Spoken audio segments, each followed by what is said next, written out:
De retour dans ce journal, passons à l'actualité internationale.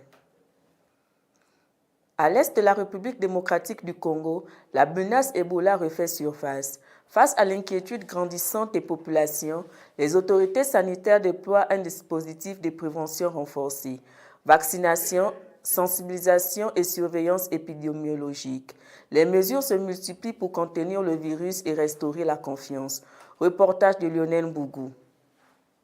Environ 350 cas suspects ont été signalés. La plupart des personnes touchées sont âgées de 20 à 39 ans et plus de 60% sont des femmes. Peu d'échantillons ont été analysés en laboratoire à ce jour et les rapports s'appuient principalement sur des cas suspects. L'épicentre de l'épidémie se situe dans la province de l'Ituri, au nord-est du pays, à la frontière avec l'Ouganda et le Soudan du Sud. Cette région, riche en or, connaît une intense mobilité quotidienne de la population liée aux activités minières. La violence perpétrée par plusieurs groupes armés sévit également dans certaines parties de la province, rendant l'accès difficile pour des raisons de sécurité. Le virus s'est déjà propagé au-delà de la province de l'Ituri et de la RDC. Un cas confirmé et un décès ont également été enregistrés en Ouganda, selon le gouvernement ougandais. Ces cas concernent 2 Congolais qui avaient voyagé depuis la RDC. Aucun foyer local n'a été signalé. Des tests de laboratoire ont confirmé un lien avec le virus Ebola dans les 3 cas. Le Centre africain de contrôle et de prévention des maladies a mis en garde contre un risque élevé de propagation vers les pays d'Afrique de l'Est, limitrophes de la RDC. L'épidémie actuelle est causée par la souche Bundibugyo, pour laquelle il n'existe ni vaccin ni traitement spécifique. Les mesures visant à freiner sa propagation reposent sur le respect des mesures de protection et la détection rapide des cas afin de limiter les contacts. Les vaccins existants contre Ebola ne sont efficaces que contre la souche Zaïre du virus, responsable des plus grandes épidémies jamais enregistrées. La souche Bundibugyo a déjà été à l'origine de 2 épidémies en Ouganda en 2007 et en RDC en 2012. Le taux de mortalité était de 30 à 50%. La flambée d'Ebola, la plus meurtrière jamais enregistrée en RDC, a fait près de 2300 morts sur 3500 cas recensés entre 2018 et 2020. L'épidémie récente antérieure à celle-ci avait fait 45 morts entre septembre et décembre de l'année dernière, a indiqué l'OMS. Si tous les cas suspects signalés à ce jour étaient confirmés, l'épidémie actuelle se classerait au 7e rang des plus importantes jamais enregistrées, toutes souches confondues, et au 2e rang pour la souche non zaïroise du virus Ebola, selon les spécialistes. L'OMS a été alertée de l'émergence d'une maladie à forte mortalité le 5 mai, après le décès, entre autres, de 4 professionnels de santé en 4 jours dans la région de Mongboalo. Les personnes infectées par la souche Bundibugyo présentent initialement des symptômes similaires à ceux de la grippe ou du paludisme, ce qui peut retarder le dépistage. Le ministère congolais de la Santé a déclaré que l'épidémie actuelle avait également été signalée tardivement, car les communautés touchées pensaient au départ qu'il s'agissait d'une maladie mystique ou de sorcellerie. Cela a conduit les personnes malades à se rendre dans des centres de prière plutôt de consulter des professionnels de santé. Dans les campagnes reculées du Zimbabwe, une lueur d'espoir émane de l'homme des couvents. Des religieuses, au péril de leur sécurité, sillonnent les zones rurales pour apporter soins, éducation et réconfort spirituel. Un engagement discret mais vital qui tisse chaque jour un peu plus le lien social dans un pays éprouvé par la crise économique. Reportage de Lionel Bougou. Le centre Sketimpilo, géré par les sœurs missionnaires du Précieux Sang sous la direction de sœur Félistar Dubé, est un lieu où renaît l'espérance.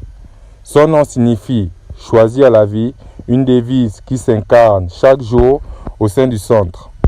Le centre a été fondé en 1998 par la sœur allemande Ludwika Schumacher pendant les jours les plus sombres de l'histoire du Zimbabwe, lorsque le VIH et le sida ont frappé, laissant derrière eux des orphelins, des malades, des personnes rejetées et marginalisés. Beaucoup de gens avaient perdu espoir et la stigmatisation était plus forte que la compassion.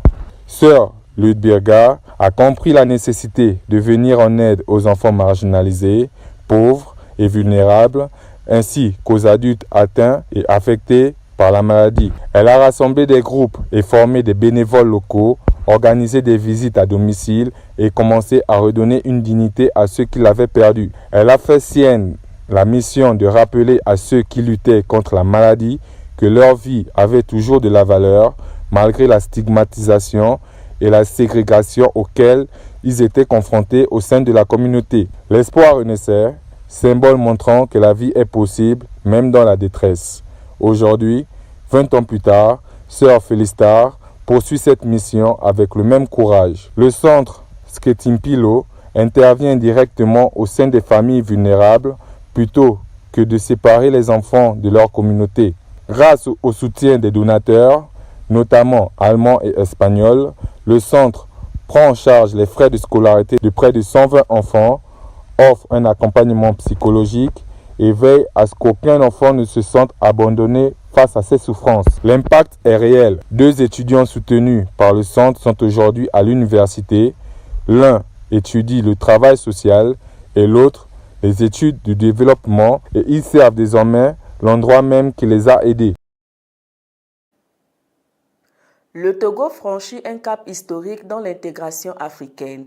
Lomé annonce la suppression du visa sur l'ensemble des ressortissants du continent. Une décision qui ouvre grand les portes du pays aux 54 nations africaines, facilitant les échanges économiques et humains. Reportage de Lionel Bougou.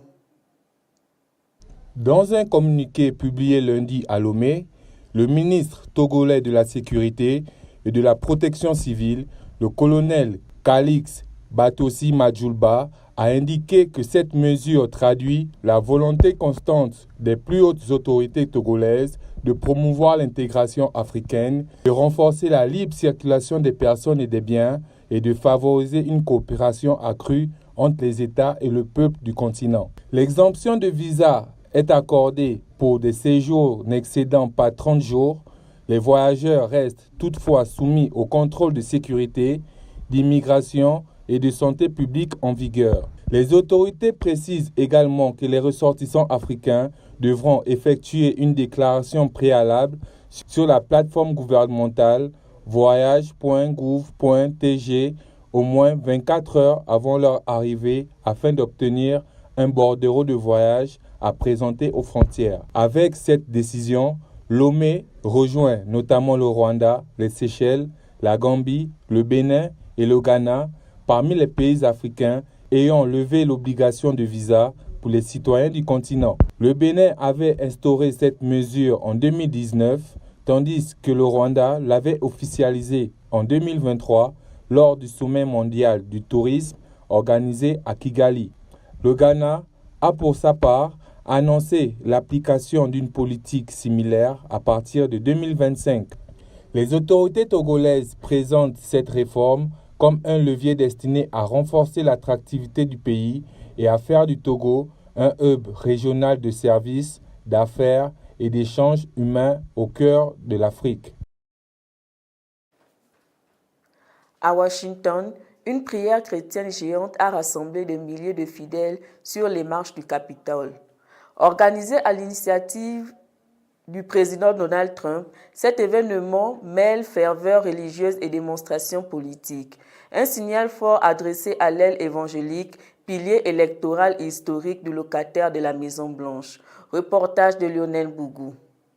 Jésus, c'est tout, a affirmé un Américain de 72 ans venu tout droit de Rhode Island sur la côte nord-est des États-Unis. Interrogé par l'agence américaine Associated Press, l'homme avoue avoir loué un scooter électrique pour pouvoir parcourir l'immense esplanade faisant face au Capitole et où les présidents prêtent habituellement serment. Comme lui, ils sont de nombreux chrétiens à avoir fait le déplacement pour vivre l'événement. Le festival baptisé Rededicate 250, Jubilé national de prière, de louange et d'action de grâce, vise littéralement à redédier le pays à Dieu selon les mots de la révérende Paula White Cain, conseillère spirituelle spéciale de la Maison-Blanche et figure polémique de l'entourage de Donald Trump. Le président américain Donald Trump est lui aussi apparu dans le vitrail pour lire un passage des Écritures tiré du chapitre 7 du deuxième livre des Chroniques, issu de l'Ancien Testament. L'extrait, qui avait été enregistré en amont, est régulièrement cité par les personnes estimant que les États-Unis sont une nation chrétienne à l'origine et qu'elle devrait revenir à cette identité. Je ne dis pas que Donald Trump est le sauveur, mais c'est l'une des choses les plus importantes qui puissent se produire dans le monde, que nous puissions redédier notre nation à Dieu, a déclaré une participante de 58 ans venue de l'Illinois, un État séparé par près de 1200 km de Washington. Je pense que notre pays a justement besoin de plus d'initiatives comme celle-ci et qu'il faut simplement faire connaître la parole du Seigneur, a déclaré une jeune femme de 15 ans venue avec sa mère du Nouveau-Mexique au sud du pays. Nous adorons participer à des événements comme celui-ci, a-t-elle ajouté. Avant de refermer cette édition d'information, rappel des principaux titres.